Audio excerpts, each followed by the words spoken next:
Bonjour, bonjour à tous les apprentis du CFA Épure qui nous ont rejoints. Bonjour à nos partenaires pédagogiques. Voilà, c'est un webinaire un peu particulier que nous faisons aujourd'hui, le premier d'une série de 4, qui sont destinés à vous aider à appréhender les recherches d'emploi en tant qu'apprenti sortant. Donc, un premier webinaire aujourd'hui, le 2 juillet, pour comment aborder sa recherche d'emploi. Ensuite, une deuxième séance le 8 juillet sur CV, lettres de motivation. Une troisième séance, c'est comment développer sa confiance en soi et se donner confiance. Et enfin, une dernière série, le 23 juillet, réussir un entretien d'embauche. Donc, avant tout, je voulais vous dire que, en tant qu'apprenti du CFA, vous êtes en train sans doute de passer vos derniers examens et soutenances pour obtenir votre diplôme. Courage, ne lâchez rien, allez jusqu'au bout. Ensuite, vous allez entrer dans le mode du travail dans les prochaines semaines. Bon, vous pouvez vous inquiéter peut-être en raison de tous les échos que nous entendons sur la crise économique, mais dans les universités, vous avez de l'appui avec des career centers, vos responsables de formation qui également veillent et vous apportent des demandes d'entreprises qui cherchent des jeunes. Et comme cette année n'est pas comme les autres, cette année, nous intervenons nous aussi pour vous aider. Alors, nous avons déjà mené des actions. Une première action, nous avons participé à de nombreux salons professionnels pour faire la promotion des apprentis universitaires. Et puis, nous entamons une démarche de partenariat entre le CFA, l'APEC, le Pôle emploi, et nous avons également un très fort appui des unions patronales départementales de toute la région et du président du MEDEF en région PACA, monsieur Yvan Grosso. Donc, à l'issue de cette première série de webinaires, nous ferons un petit bilan. Et nous vous proposerons une autre série de webinaires au mois de septembre pour ceux qui n'auraient pas encore trouvé un travail, mais nous espérons qu'ils ne seront pas trop nombreux. Et je souhaite profiter de cette occasion pour vous encourager très, très fortement. En tant qu'apprenti sortant ou sortante, vous êtes quand même bien armé pour rechercher un travail dans cette période difficile, beaucoup mieux que si vous n'aviez pas été apprenti. Nous sommes convaincus que les entreprises de la région et de toute la France ont plus que jamais besoin des jeunes talents, hommes et femmes, bien sûr, pour leur reprise économique. Vous avez des atouts, une expérience concrète de l'entreprise, vous êtes opérationnel, vous avez appris à être salarié, vous avez l'esprit ouvert, vous êtes travailleur, vous êtes talentueux, vous avez appris des nouvelles techniques et nouvelles méthodes à l'université. Conclusion, vous pouvez véritablement contribuer à l'émergence de nouvelles solutions dans les entreprises par votre jeunesse et l'oxygène que vous apporterez et l'envie que vous amènerez pour trouver des idées innovantes dans les entreprises pour que leur reprise économique soit réussie. De plus, un petit message d'espoir. Nous attendons d'un jour à l'autre donc un plan de mesures gouvernementales sur l'aide au recrutement de jeunes diplômés pour les entreprises. Il s'agirait d'une exonération massive de charges pour les entreprises qui vous recruteront.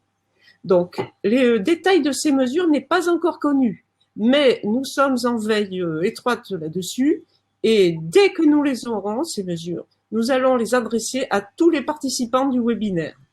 Voilà. Comme ça, au moins, vous aurez tous ces détails que vous pourrez utiliser comme argument en vous présentant dans les entreprises. Donc, ce coup de pouce bienvenu de la part du gouvernement est très attendu et nous vous ferons connaître tous ces détails. Donc, je vais vous laisser en compagnie de personnes très prestigieuses qui vont vous expliquer comment anticiper donc la recherche d'emploi dans cette période très difficile. Et enfin, dernier mot, surtout ne partez pas battus, battez-vous. Nous sommes tous passés par là. Il y a déjà eu des crises économiques et donc je vais laisser donc Sylvie Galeazzi et Samuel Dewitt, qui nous fait l'honneur d'être parmi nous, vous parler de tout cela. Merci.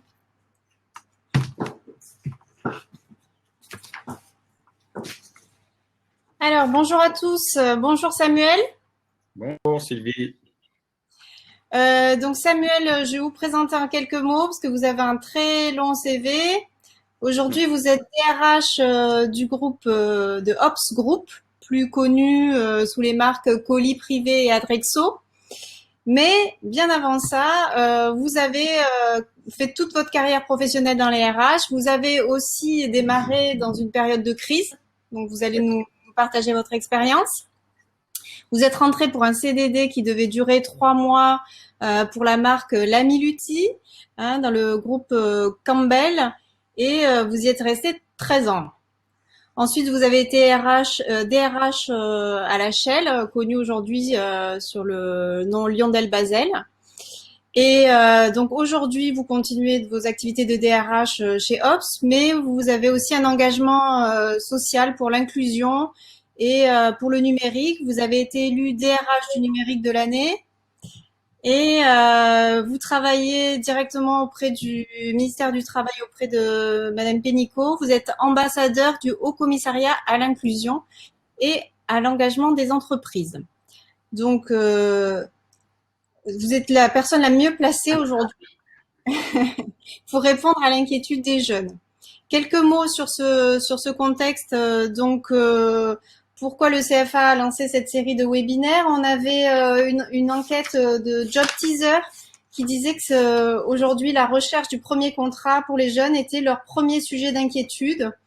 Énormément d'entreprises ont annulé leur projet de recrutement ou différé. Voilà, donc nous au CFA, bien sûr, on est en faveur de l'insertion professionnelle des jeunes apprentis. Donc, on voudrait que vous nous fassiez part de votre témoignage et de vos conseils, de vos bonnes pratiques pour les aider à affronter ce cap très important dans la vie. Oui, bonjour à toutes et à tous. Je suis vraiment très heureux, honoré d'être invité au CFA et Pure aujourd'hui. Vous dire effectivement que vous m'entendez? Oui. Oui, vous m'entendez, excusez-moi.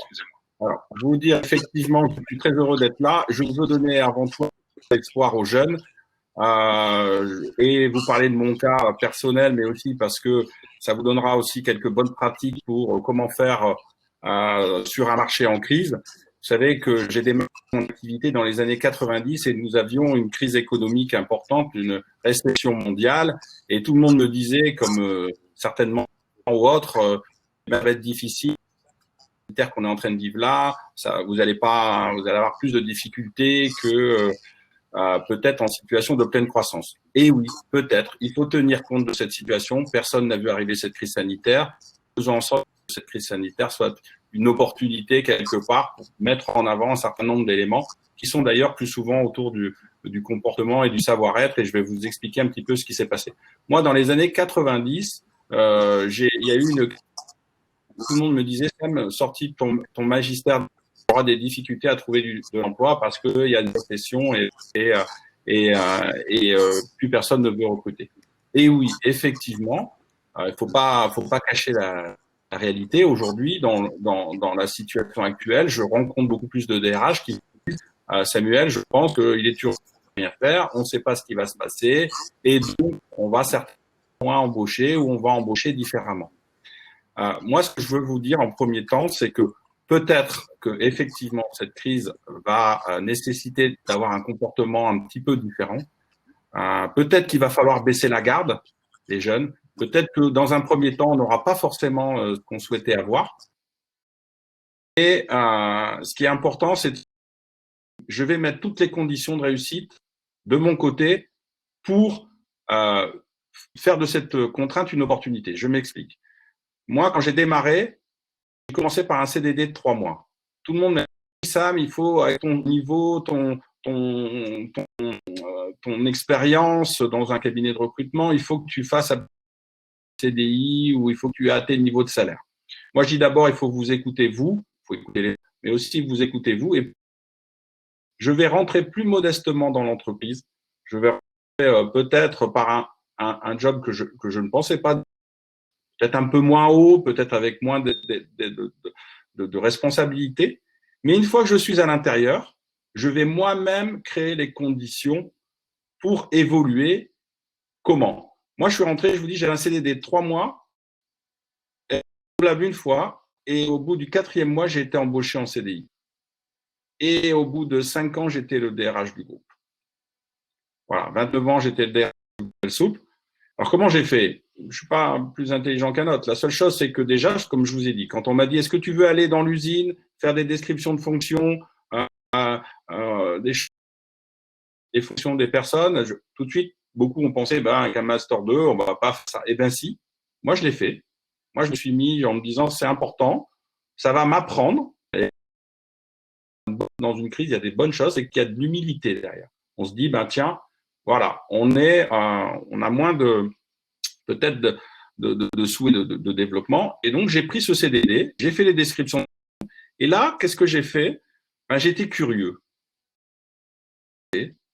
J'ai vu qu'avec mon œil neuf, qu'il manquait des choses, il manquait à des endroits occuper des intérimaires, qui manquait de les accueillir, de peut-être faire des formations. Et je suis allé voir un jour je lui ai dit, voilà, moi, avec mon regard extérieur, voilà ce que je pense qu'il faudrait faire pour améliorer votre entreprise et la performance. Il m'a regardé et il m'a dit, écoute, c'est parfait. On n'avait vraiment pas vu ça comme ça. L'œil neuf extérieur que tu nous as amené nous a permis de voir d'autres choses. On a envie de t'embaucher et de continuer, je dirais, la suite ensemble. Et donc, je suis devenu RRH au bout de 5 ans et puis 4 ans après, j'avais la DRH du groupe. Donc, premier enseignement, c'est de dire, effectivement, dans ces attentes, les revoir et se dire, allez, c'est pas forcément peut-être le job de mère, mais ce qui est important, c'est de créer les conditions pour ensuite être pris dans l'entreprise. Ça, c'est mon premier message. Donc, n'ayez pas peur, c'est pas très grave si on n'est pas comme les autres, avoir pris en pleine croissance des grands jobs. Si c'est un peu moins, c'est pas très grave parce que à l'intérieur, mettez en avant vos compétences pour pouvoir et votre énergie, votre volonté, vos croyances pour pouvoir y arriver. J'ai été coupé. Non, tu es toujours là, Samuel. Simplement, je suis revenue à l'écran pour dire à nos jeunes qu'on lance un petit sondage. Ah, d'accord. Alors là, on ne te voit plus.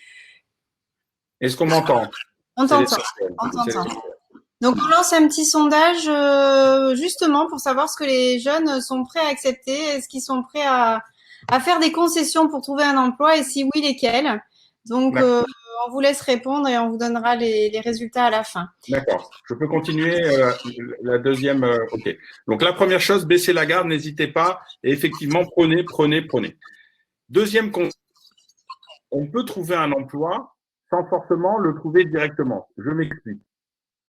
Allez chez des partenaires à l'emploi, passez un peu de temps, donnez un peu de votre temps. Moi, quand j'ai démarré, je travaillais dans des associations d'emploi.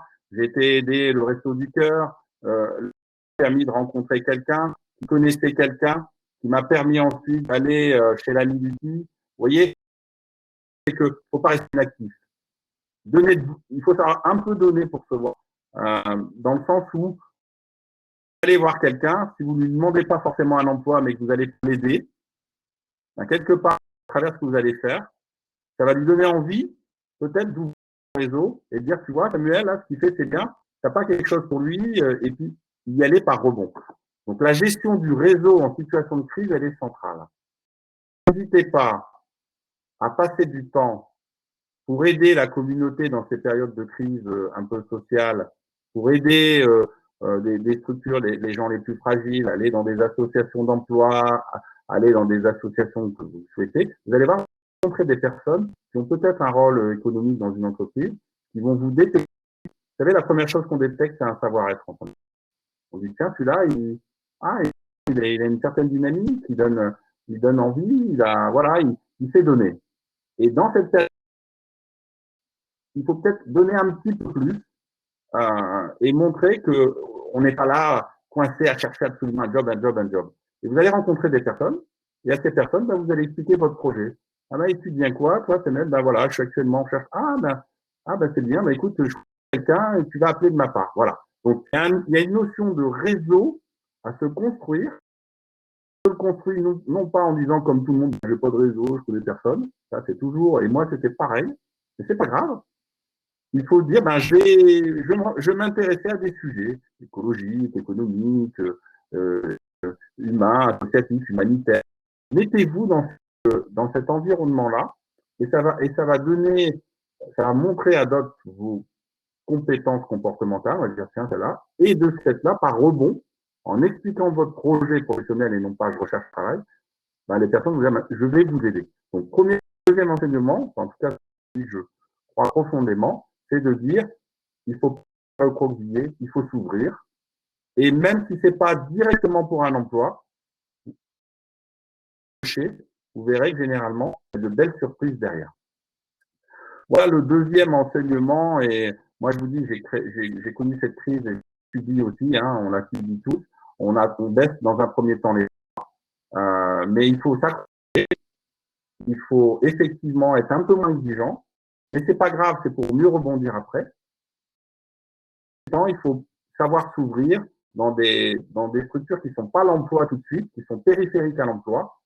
Et à travers ça, vous allez voir, vous allez faire naître des envies vis-à-vis d'autres collaborateurs de vous aider et de ce fait de vous donner peut-être accès à leur réseau et assurer, in fine, l'accès à l'emploi. Voilà, Sylvie, si vous êtes tous là, un peu les questions que j'avais, en tout cas les deux grands conseils que j'ai à donner dans cette période de crise. Alors, est-ce qu'il y a des questions? Alors, il n'y a pas de questions, mais moi, j'ai des questions. Oui. Est-ce que les jeunes, hein, si vous avez des questions, je pense que c'est ça. Il faut que ce soit interactif, il faut que vous compreniez est-ce que j'étais clair ou pas. Ça fait partie de l'objet de ce webinaire. C'est de vous donner des bonnes pratiques et aussi de vous donner surtout confiance en vous. Ayez confiance et là-dessus, je pense qu'il y a des vraies opportunités qui vont naître là. Oui. Tu parles en connaissance de cause, puisque tu as recruté toi-même beaucoup d'apprentis, y compris d'apprentis universitaires. Tu as été maître d'apprentissage. Tu as créé un master en alternance à Sciences Po. Exact. À ton avis, quels sont les atouts justement des apprentis universitaires? Qu'est-ce qu'ils peuvent mettre en avant auprès des recruteurs? Comment ils peuvent se vendre, se sortir un petit peu du lot, se démarquer? Alors, universitaire, alternance, la question elle est sur les deux ou est spécifique universitaire? Est-ce que c'est l'effet alternance? C'est l'effet alternance. Mais alors, là, c'est manifeste. Je vais prendre un petit exemple qui va résonner, mais qui me fait toujours rire un peu quand je le dis, qui est un peu l'effet The Voice. C'est que moi, j'ai le siège tourné. Quand j'écoute deux personnes parler, notamment un alternant qui parle, c'est celui-là que je buzz automatiquement. Pourquoi? Parce qu'il a un discours déjà d'entreprise. Il a tout de suite compris l'interculturel. Il a tout de suite compris le fonctionnement des entreprises. Il a tout de suite compris, en fin de compte, ce qu'est la vie de l'entreprise. Alors, je ne mets pas à côté, je ne veux pas enlever tous les espoirs de ceux qui n'ont pas d'alternance, mais moi-même, je suis né dedans. J'ai fait de l'alternance sans en faire. Au début de ma carrière, j'étais universitaire, j'étais à l'université sans alternance. Et après, j'allais le soir travailler dans un cabinet de recrutement. Donc, l'alternance avec ou sans contrat, c'est alterner une activité professionnelle, c'est avoir cette curiosité d'aller dans l'entreprise et cette volonté. Il faut faire un effort. C'est vrai que c'est un effort. Mais je peux vous dire que, je le dis en rigolant parce que je vous fais référence à cette émission, mais moi, dos tourné, je le détecte assez rapidement.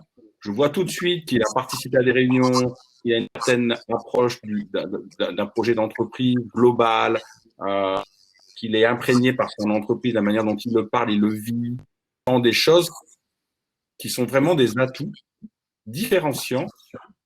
Et ça, il faut que vous en preniez conscience et que vous capitalisiez dessus, faire des exemples concrets à travers la mise en avant de l'interculturel aussi, en disant, voilà, j'ai travaillé avec d'autres équipes générationnelles, il y avait des seniors, j'ai compris les enjeux de pouvoir, comment une entreprise avec une hiérarchie, les cultures d'entreprise, les valeurs. Et quand vous avez parlé ça, on va dire, mais waouh, elle a une expérience professionnelle. Elle a une expérience. Pour moi, les deux, dans ce que vous faites, pour moi, je considère ça comme de l'expérience professionnelle. Voilà. Donc, encore une fois, ça fait partie des choses où il faut, bien sûr, peut-être se poser un peu les écrits, ce vers quoi j'ai une tendance naturelle à plus, le savoir-être.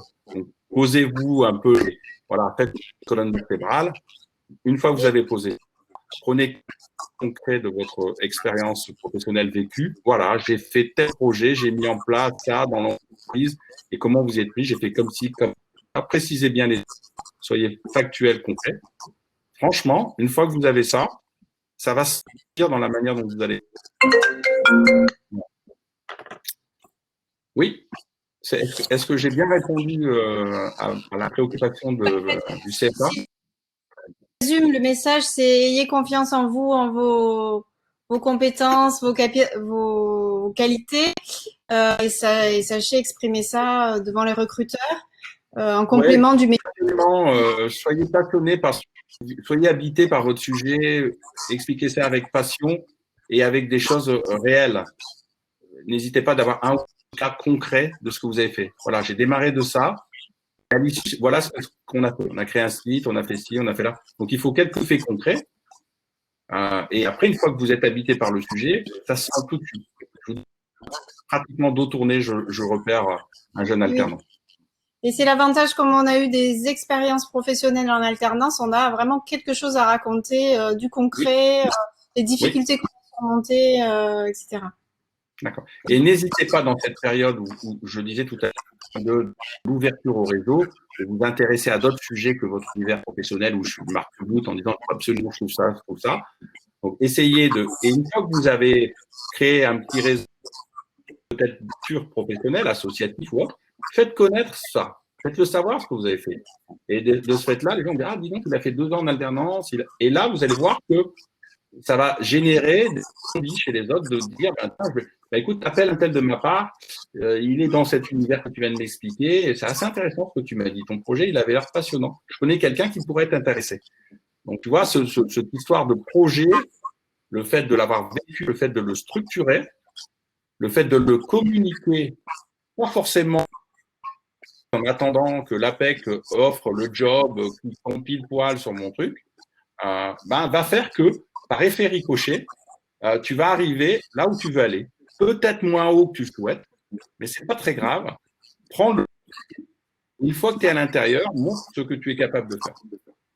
Très bien. Alors, on a une question plus technique de Arnaud qui nous dit « Bonjour, dans cette période, faut-il privilégier des offres sur des plateformes de type LinkedIn, Indeed ou quand même prospecter en envoyant notre profil aux entreprises qui ne recrutent pas forcément en fait Alors, moi, c'est Arnaud, c'est ça?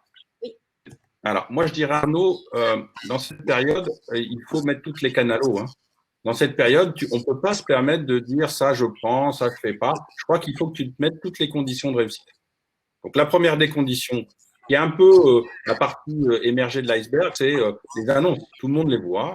Voilà. Donc, la partie externe, j'allais dire, il faut y aller, il faut répondre, LinkedIn. Bon. Et après, il y a une grosse partie, il faut savoir qu'il y a une grosse partie des emplois, ils sont un peu cachés quand même. Et c'est ça qui sont plus difficiles à aller chercher. Voilà la partie cachée de ton iceberg. Et la cachée de ton iceberg, c'est le réseau. C'est la personne qui sait qu'il y a un job, qui sait, ou qui a peut-être un petit besoin ou un CDD quelques mois, pour être sur LinkedIn. Et c'est là qu'il va falloir, Arnaud, aller chercher. Et là, tu vas le chercher en t'ouvrant, en te faisant connaître auprès de partenaires à l'emploi, d'associations, du réseau de tes parents ou pas. C'est pas très grave. Moi, mes parents, ils n'avaient pas de réseau.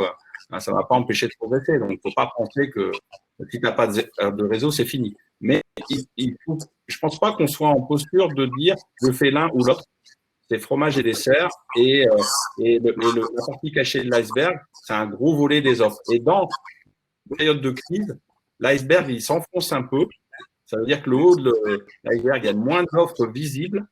Et il faut donc aller chercher des offres invisibles qui sont aussi restreintes aussi, un peu le réchauffement climatique, l'effet sanitaire, mais il faut les chercher quand même. Donc encore une fois, il faut prendre tout. Mais sache que si tu es juste LinkedIn, il va y avoir 2000 CV et la probabilité sera peut-être plus faible que si tu t'ouvres vers d'autres réseaux. Ouais. Maintenant, la mode, c'est de se filmer, de faire des CV vidéo, les poster sur LinkedIn. Qu'est-ce que tu en penses, ça? Est-ce que ça peut correspondre aux moi, bon, j'ai pas trop connu, je parle comme un senior, mais je pense que c'est une bonne chose. moi, j'arrive à sentir à travers ce que je vois, j'entends, vous savez, le non-verbal, le comportement, l'énergie, l'envie, ça se sent à travers son discours. C'est une bonne chose.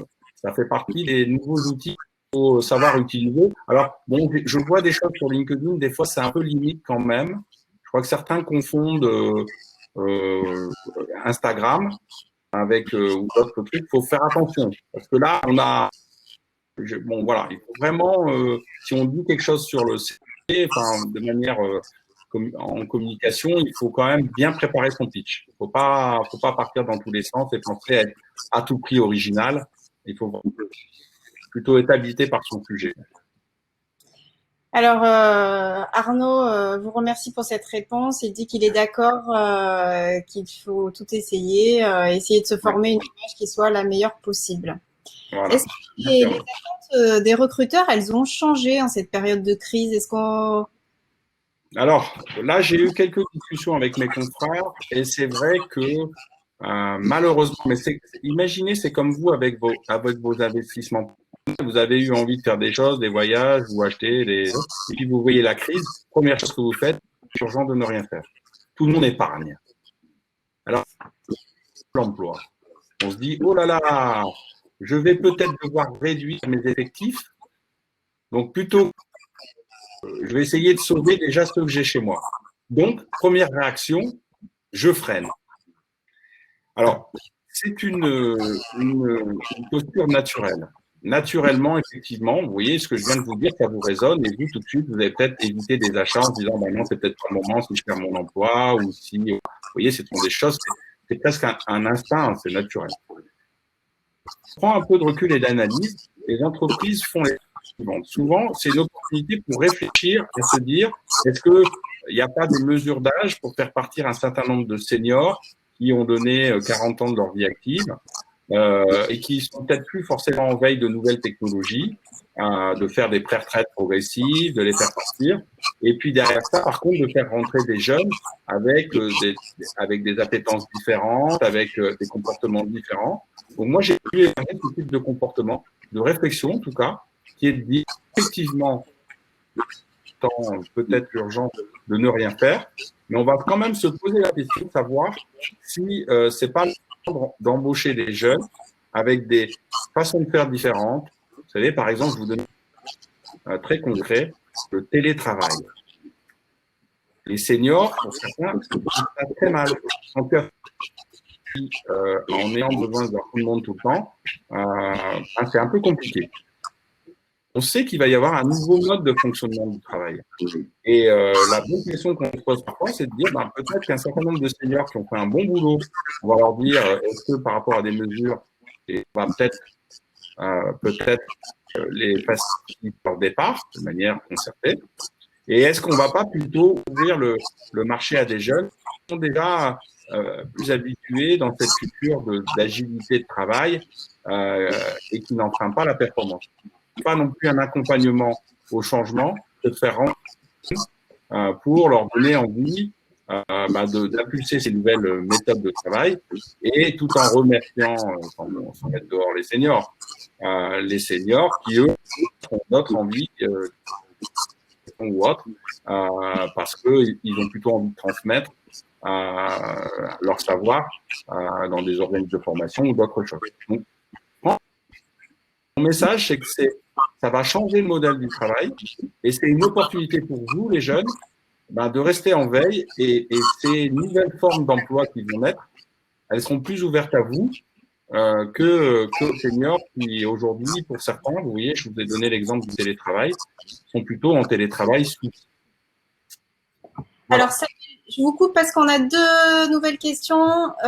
Donc, tout d'abord, Mounir qui nous dit « Bonjour, comment négocier le salaire de son premier emploi en cette situation de crise? J'imagine que le contexte met les candidats davantage en concurrence par rapport à la normale. » Alors, Mounir, déjà, ce qu'il faut faire, c'est qu'il y a toujours un benchmark utile. Le benchmark qui est de dire, à travers votre école, à travers peut-être la PEC, toutes ces structures, d'aller savoir, de se renseigner. On vous donnera une... Voilà, tel job, c'est entre, n'importe quoi, 28 000 et 30 000 euros. Bon. sortie d'études, celle-là. Donc, allez déjà chercher le benchmark. Ensuite, effectivement, il y a deux choses. Soit vous rentrez dans des entreprises qui ont des grilles spécifiques. Il n'y a pas de relation de négociation pure parce que, et généralement, ils ne cherchent pas à tirer au moins 10 ans. Moi, je connais quelques gros groupes. Voilà, c'est entre 28 000 et 30 000 euros. Bon, on va vous donner un salaire, on dit c'est autant. Et non pas que c'est pas objet à la négociation, mais c'est pas non plus. Vous allez vite. Il y a plein d'avantages à côté. Il y a un 13e mois. Il y a la resto d'entreprise. Il y a des chèques. Donc, déjà, ayez une approche globale de la négociation. Il faut jamais s'arc-bouter que sur son salaire. Un salaire, c'est une chose. Les accessoires de salaire, c'en est une autre. Moi, je connais un petit jeune en alternance qui était chez Petro Ineos. Il avait son petit salaire. Il me dit, ah, ben, j'ai pas grand-chose. C'est mon fils. Et après, il m'a dit, ah ben, j'ai oublié, j'ai eu un 13e mois et j'ai eu un 14e mois, il était en alternance. Et je lui dis, ben, tu vois, regarde, tu avais déjà tendance à dire que c'était une entreprise qui payait pas bien. Compte, quand tu prends l'ensemble des éléments, il y a la cantine et j'ai aussi le CE qui donne des tickets cinéma et j'ai. Donc, ce que je veux dire, c'est qu'attention, déjà, quand on parle salaire, il faut parler de l'ensemble des éléments de salaire. Un. Deuxièmement, il y a des entreprises qui sont effectivement déjà, qui ont déjà des grilles. Donc, 2. 3, effectivement, il y a des petites qui ont peut-être pas tout ça et qui vont peut-être un peu négocier.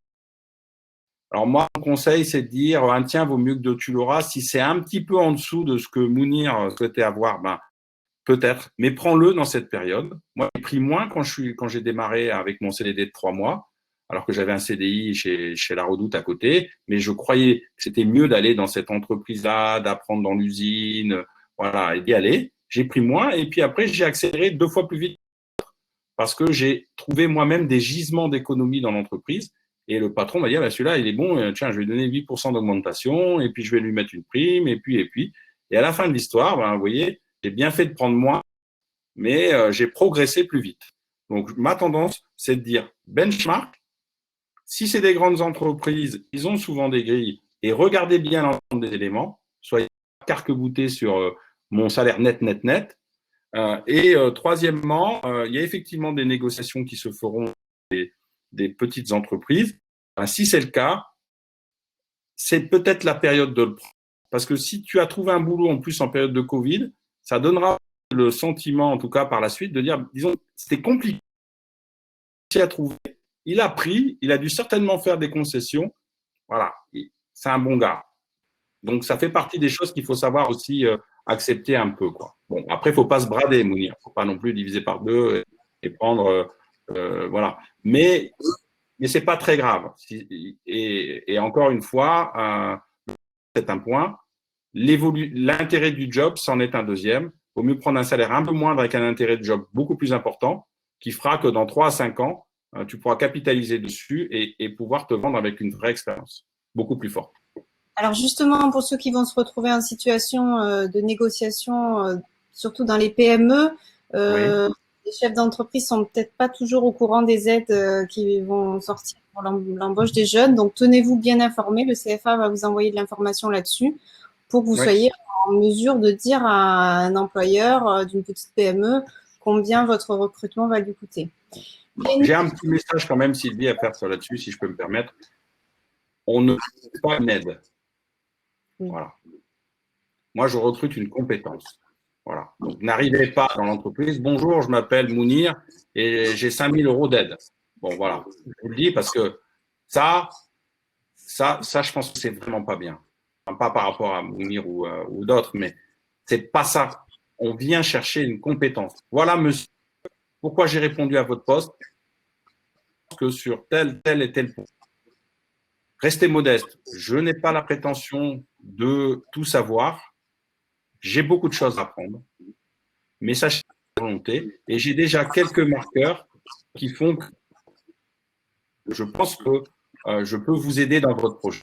Et à la fin de votre sachez qu'il y a une mesure incitative à l'emploi.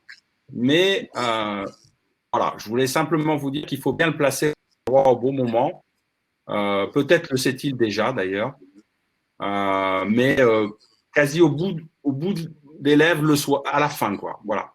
Je serais plutôt tendance à si on doit parler de ça, c'est vraiment, vraiment la fin. Ah, au fait, j'ai oublié de vous dire aussi, il semblerait qu'il y ait une mesure d'aide. Enfin, voilà, il y a quelque chose qui va sortir. Voilà. On ne recherche pas une aide, on recherche une compétence. Ça marche. Alors, on a une nouvelle question donc, de Maxime. Maxime, alors il nous dit « Bonjour, une candidature sans lettre de motivation est-elle recevable? Car lorsqu'on souhaite postuler à un maximum d'offres, c'est extrêmement chronophage de rédiger des lettres ciblées. » Effectivement, pour qu'une lettre de motivation ait du sens, il faut qu'elle soit vraiment adaptée à l'offre à laquelle on répond. Alors, moi, j'ai tendance à dire moins mais mieux, Maxime. Si tu peux, moi, je préfère que tu en fasses 2 lettres par jour et que tu te renseignes sur l'entreprise un peu, tu regardes l'ADN, et tu mets 2-3 petits. Alors, tu peux le faire par écrit, hein, tu peux garder 80% de ton corps de présentation de lettres par écrit, enfin par ordinateur, et tu mets quelques spé, tu mets un petit coup d'ADN de l'entreprise. Ops, vous leader de distribution de colis, dans cette période de Covid, vous avez développé l'activité fortement de colis. Ah, tiens, il s'est intéressé à mon entreprise. Ah ouais, c'est pas mal. Donc, fais-en moins, fais-nous plutôt 2 lettres et renseigne-toi bien sur l'entreprise que plutôt dire, ça y est, j'ai fait le job, j'en ai envoyé 123 aujourd'hui, en espérant peut-être qu'il y en ait une qui arrive, et là, je peux te dire, la probabilité qu'elle arrive, elle sera quand même assez faible.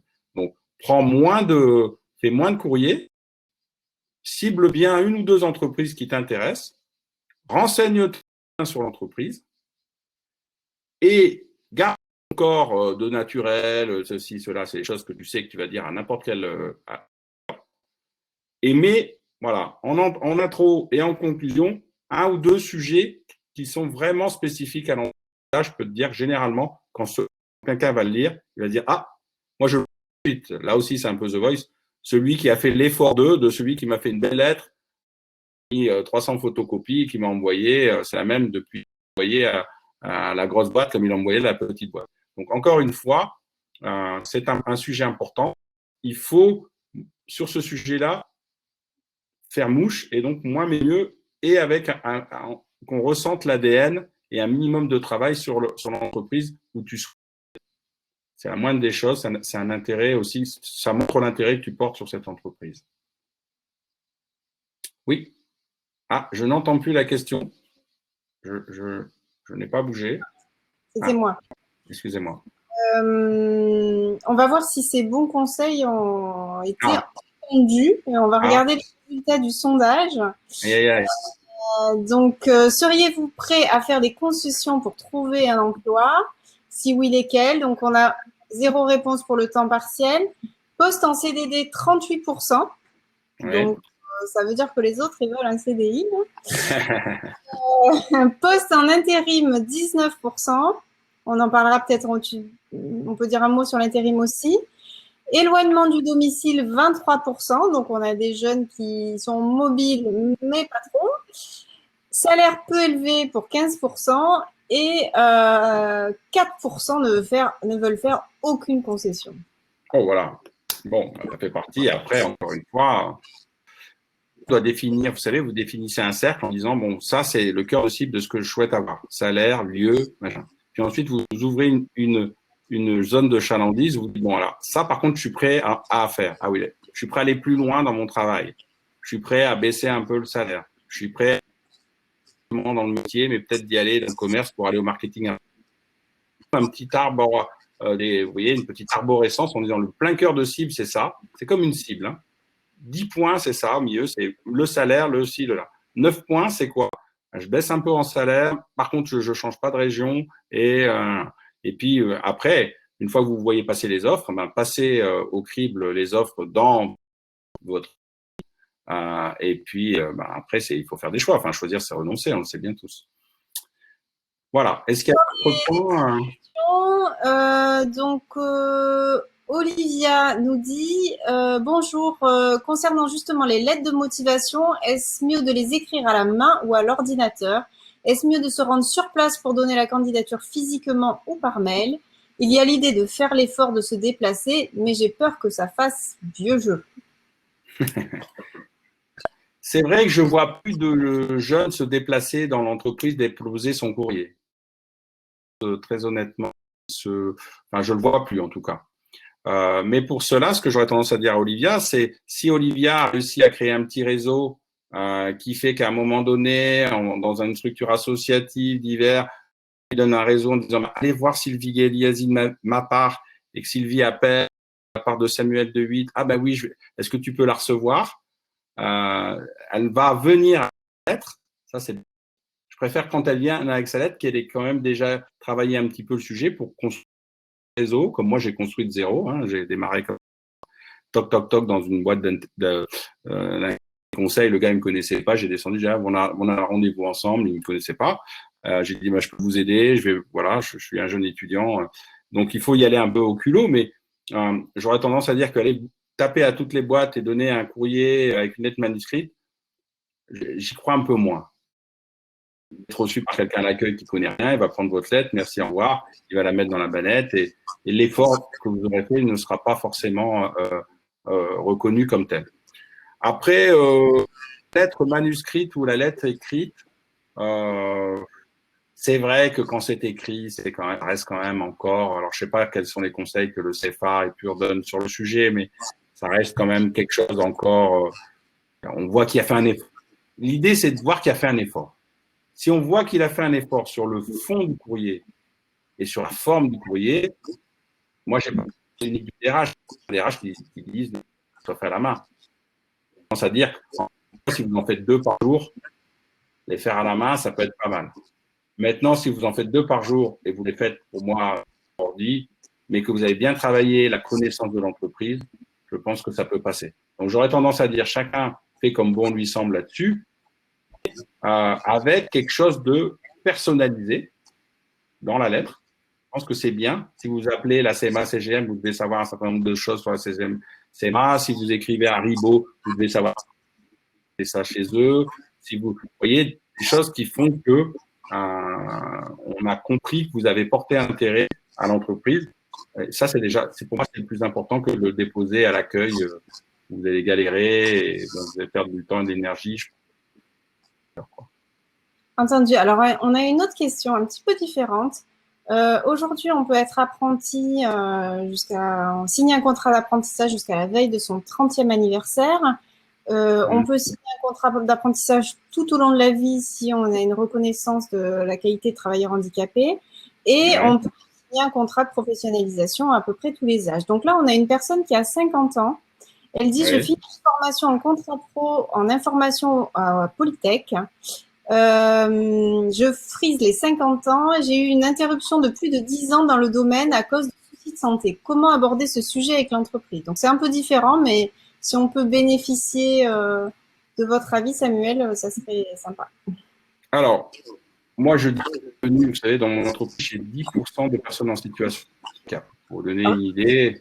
Je ne dis pas qu'elle est en situation de handicap, hein, je ne sais pas, mais… Ah, d'accord. Je pensais qu'elle avait bénéficié. J'ai entendu parler d'une histoire de TH, excusez-moi. Alors, bon. Moi, ce que je dis, c'est que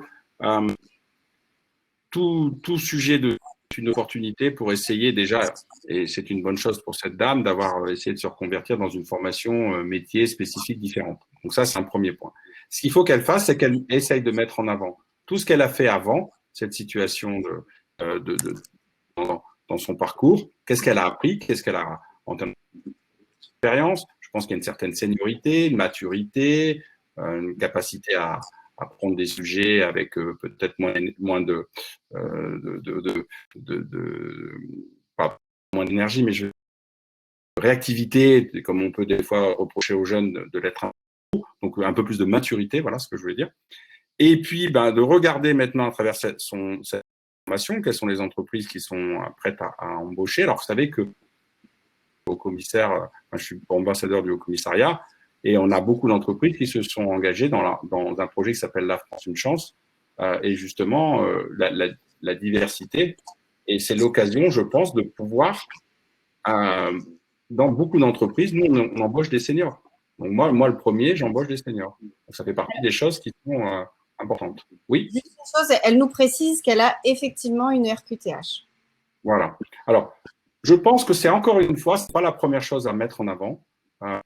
Parce que c'est d'abord ses compétences, et je suis convaincu que d'avoir sa reconversion et de faire l'effort, ça donne vraiment déjà, ça montre un certain courage dans sa reconversion, qu'elle prenne ce qu'il y a de bon dans son première étape de parcours, qu'elle elle puisse aussi, dans cette période un peu, regarder ce que ça lui a donné comme maturité, parce que vous savez, des périodes un petit peu intermédiaires, on apprend aussi beaucoup de choses sur soi, sur ce qu'on sait faire le mieux.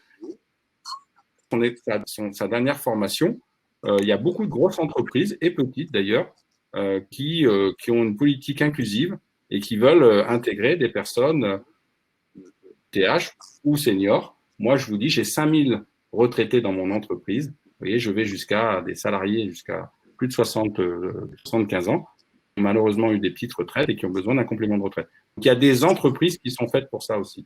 Oui. Alors Samuel, vraiment merci beaucoup pour tous ces conseils et ce témoignage très personnel. On arrive à la fin là de l'enregistrement. Bon, vraiment un grand merci. Je vais redonner pour tous nos apprentis, tous nos alternants, le programme, si on peut me l'afficher à l'écran.